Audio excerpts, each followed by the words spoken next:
May 1945. The war in Europe is over, but peace hasn't yet arrived. The air above northern Germany hangs thick with smoke and silence. Beyond a line of barbed wire, a group of German women stand motionless. Their gray uniforms, once symbols of service, are now covered in dust and fear. Behind them, the last remnants of the Third Reich crumble into memory. They are prisoners, Wehrmacht Helferinnen, female auxiliaries of the German army, awaiting inspection by the American occupation forces. Some whisper prayers, others stare at the ground, their hands trembling from exhaustion and humiliation. From the opposite side, U.S. soldiers approach. At their center walks a military doctor, his medical armband faintly stained with mud. The women flinch as he nears, expecting punishment, or worse. But the man simply raises his hands, gently takes one of theirs, and says nothing. His touch is firm, steady, human. In that instant, one woman breaks. Tears fall, not from pain, but from disbelief. The silence shatters. Humanity has returned. When the guns finally fell silent in May 1945, the continent of Europe lay in ruins. Cities were reduced to rubble, rail lines twisted, and millions wandered aimlessly through what had once been the heart of civilization. Germany, once the center of the war's fury, now stood occupied and divided among the Allied powers. For the Western Allies, the surrender of the German armed forces brought not just victory, but responsibility. More than 8 million German soldiers, officers, and auxiliaries surrendered across Europe in the final weeks of the war. Among them were thousands of women, Wehrmacht Helferinnen, or female auxiliaries, who had served in anti-aircraft units, communications, logistics, and clerical positions. These women were not combatants in the traditional sense. Yet they had worn the same eagle insignia as the soldiers who had carried rifles. Many had believed in the promises of the Reich. Others had simply followed orders, swept up in duty, fear, or survival. When captured, they expected the worst. For years, Nazi propaganda had painted Allied soldiers as ruthless monsters, men who tortured, violated, and murdered without mercy. As the Reich fell, those stories echoed in their minds, growing darker with every Allied advance. By early summer, temporary prisoner camps appeared across the U.S. and British occupation zones, hastily built from wire, tents, and broken barns. Women were separated from men, interrogated, and processed for identification. Many were malnourished, some ill, all uncertain about their future. Food was scarce, medicine limited, and the guards just as weary as the captives they watched. Yet among the chaos, something unexpected began to emerge. A faint sense of order, and moments of humanity that no one had anticipated. It was within these fragile camps, between surrender and survival, that a quiet transformation began. In the weeks that followed Germany's surrender, the Allied prisoner camps became makeshift cities of uncertainty. Thousands of captured men and women were gathered in open fields surrounded by barbed wire, sleeping under tarps or in barns. For many of the Wehrmacht Helferinnen, it was their first experience of real defeat.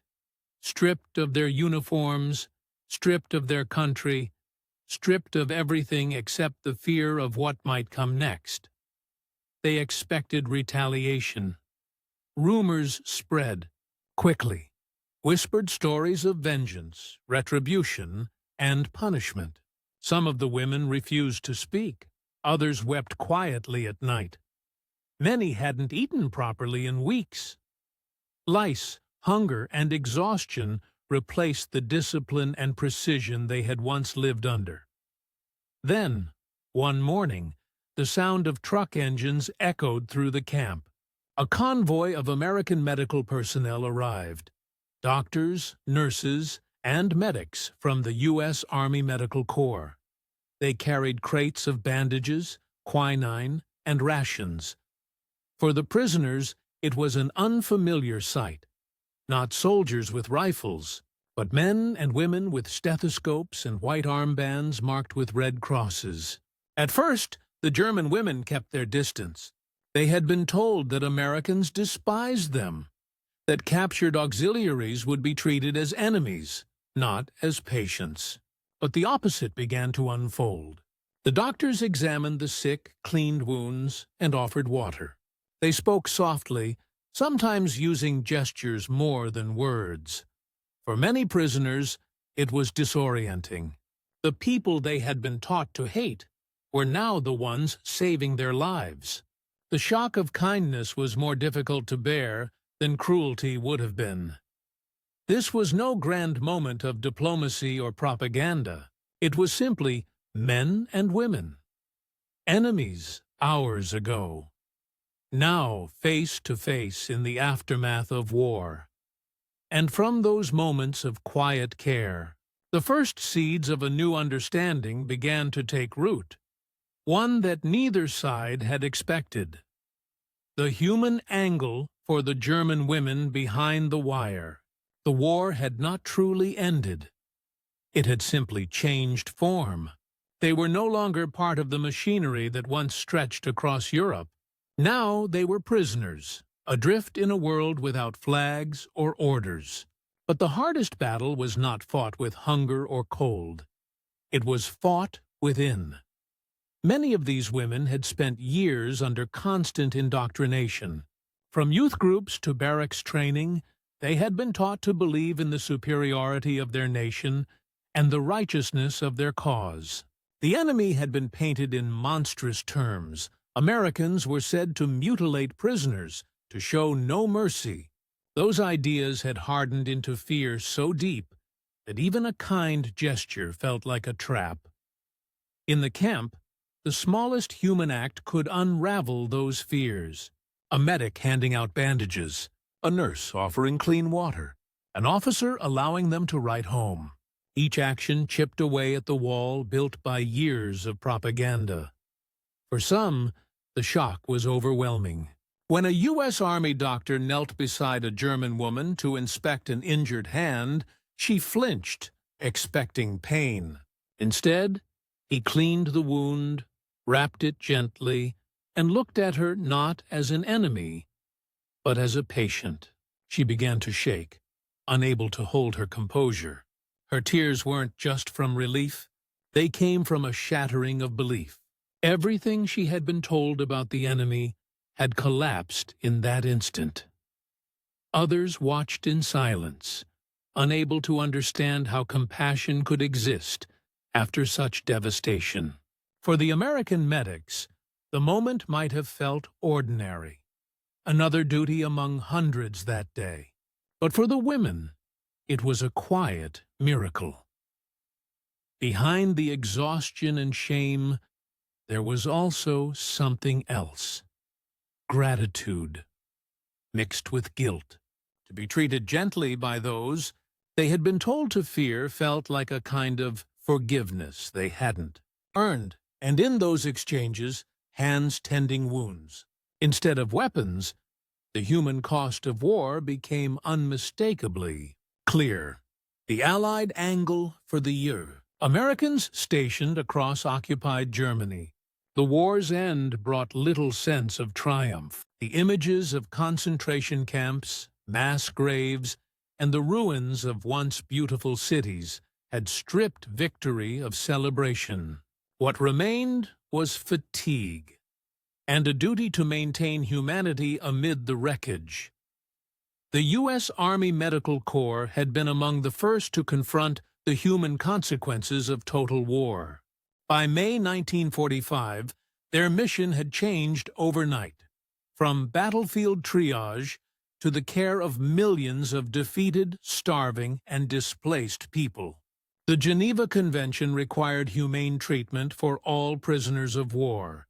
But in truth, the motivation ran deeper than regulations.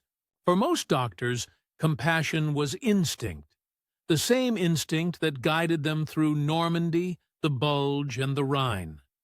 To them, a wounded person was a patient, not an ideology. Many of these medics had lost comrades in combat against the very people now lying before them.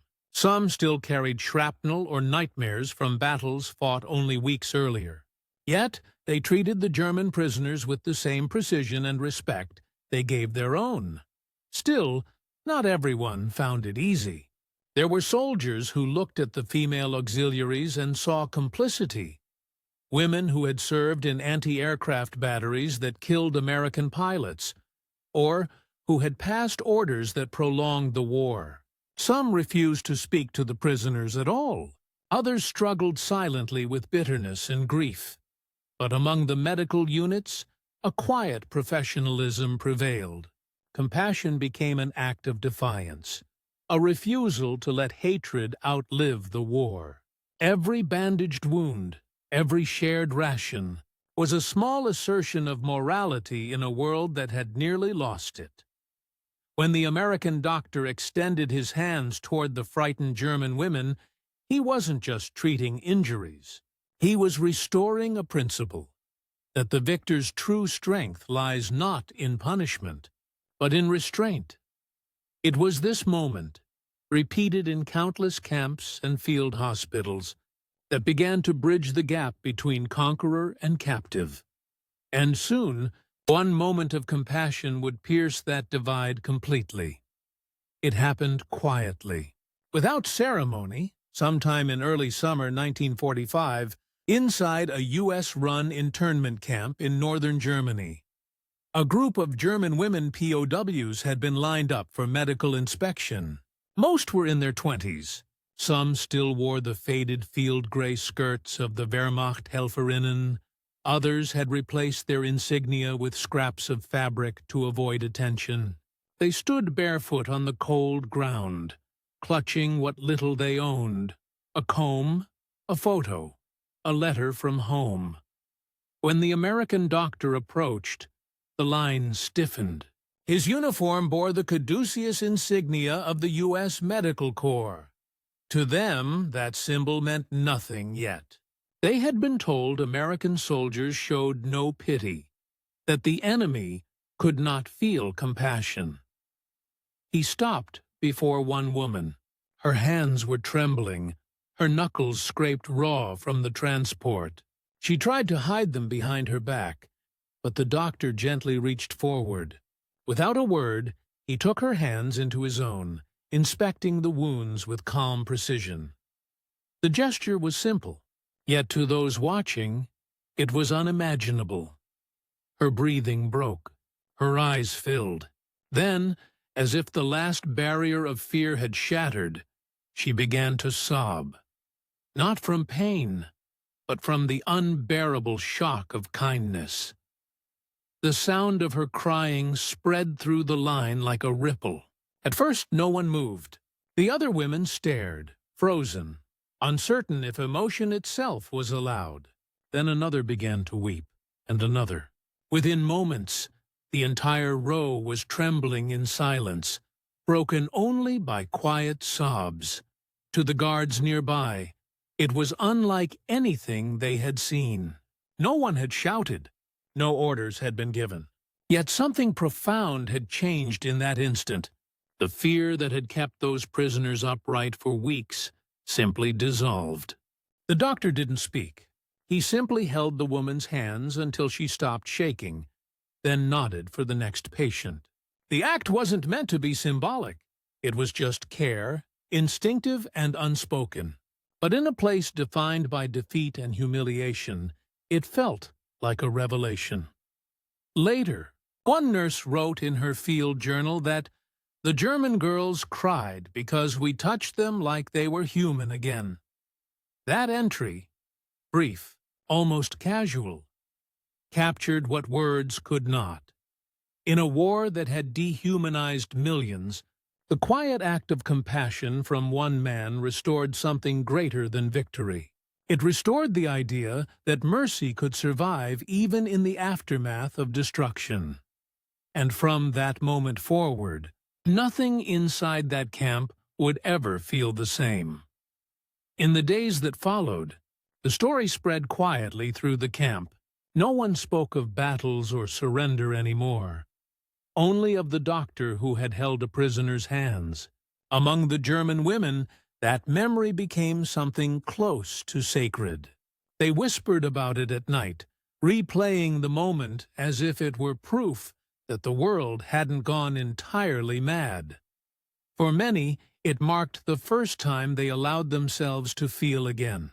Some began to volunteer for cleaning duties around the medical tents, eager to show gratitude. Others started helping distribute food and water among new arrivals. The guards noticed the shift. The tension that had once gripped the camp began to ease. Reports from American officers recorded similar scenes across other POW centers. Compassion, it turned out, was contagious. When prisoners were treated decently, discipline improved, cooperation increased, and violence declined. The very principles outlined in the Geneva Convention came to life in those camps, not as legal obligations, but as human instinct. The war had ended through force, but peace, the fragile human kind, was being built through gestures like this one. And for those who witnessed it, the moment between a doctor and his former enemy would stay with them long after the barbed wire came down. By late 1945, most of the female POWs held in the Western occupation zones were released. They returned to a country that no longer existed. Its cities burned, its government gone, its people haunted by both guilt and hunger. Yet those who had experienced humane treatment in Allied camps carried something different back with them. A small but powerful understanding that the enemy they had feared might also have been capable of mercy. Some of these women later worked as translators, nurses, or secretaries for the Allied administration during Germany's reconstruction. Others wrote about their captivity, describing it not as punishment, but as a strange kind of awakening. They treated us like people, one former Wehrmacht Helferin recalled years later, and that hurt more than any hatred could have. The U.S. Army's emphasis on medical ethics and humane conduct had done more than prevent suffering. It had quietly shaped the moral tone of the post-war occupation. Acts of dignity, repeated thousands of times across hundreds of camps, became the foundation for reconciliation between conqueror and conquered. In that sense, the doctor's gesture was not just a moment of compassion. It was the first small step toward rebuilding trust between two nations, once sworn to destroy each other. And from that trust, a new chapter in history began to take form. The war in Europe ended not with a single explosion, but with silence, the kind that follows exhaustion, grief, and disbelief. Yet in that silence, moments like this one spoke louder than any victory parade. The image of a U.S. doctor holding the hands of a German prisoner did not make newspaper headlines or appear in official reports. It was too small, too human, too ordinary for the grand narrative of triumph. But in truth, it captured something far greater than conquest. It revealed the final turning of the war's tide. Not on the battlefield, but in the human heart. In the ashes of total destruction, compassion had become a form of resistance. It was a rejection of everything that war demanded: hatred, vengeance, dehumanization. For the women who broke down that day, it was as if the weight of years collapsed in an instant. For the doctor, It was a simple act of duty, yet one that affirmed why duty mattered. Empires would rise and fall again, but that gesture, quiet, unrecorded, almost forgotten, embodied what true victory looked like: restraint when cruelty would have been easy, and mercy when no one expected it. In the decades that followed, as Germany rebuilt and reconciliation took hold, stories like this one faded into the background, but their echoes remained. In the treaties signed, in the hospitals rebuilt, in the cooperation that eventually transformed enemies into allies. History often remembers who fought hardest. It rarely remembers who healed first.